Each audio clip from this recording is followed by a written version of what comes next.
বাংলাদেশ বার কাউন্সিলের পরীক্ষায় প্রথম ধাপেই সাফল্য পেলেন জাইমা রহমান। বাংলাদেশের আইন অঙ্গনে নতুন এক অধ্যায়ের দিকে এগিয়ে গেলেন ব্যারিস্টার জাইমা রহমান।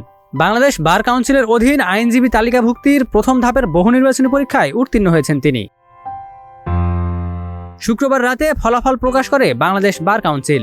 পরে নিজের ভেরিফাইড সামাজিক যোগাযোগ মাধ্যমে এক বার্তায় সুখবরটি সবার সঙ্গে ভাগ করে নেন জাইমা রহমান।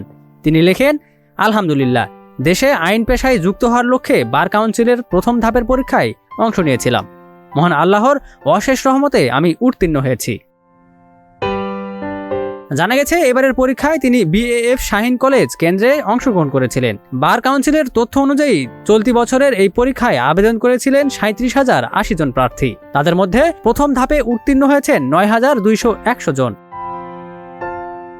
তবে এখানেই শেষ নয়। আইনজীবী হিসেবে তালিকাভুক্ত হতে হলে এখনও লিখিত ও মৌখিক আরও 2 ধাপের পরীক্ষায় সফল হতে হবে।